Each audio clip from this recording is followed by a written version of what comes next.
mi madame mwen. Mwen mwen kote pou la len George parce nou konen madame nou komanse entre nan gran moun. Si nou ba ki li va kon konen. Li va ki ta konen yo pou ale men ap menen la konen yo.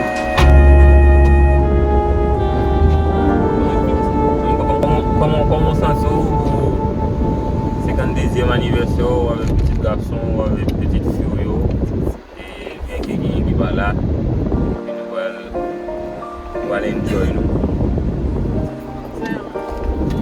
On joue avec tout, on joue avec un P. L'année dernière, j'étais avec Tu vas prendre avec lui.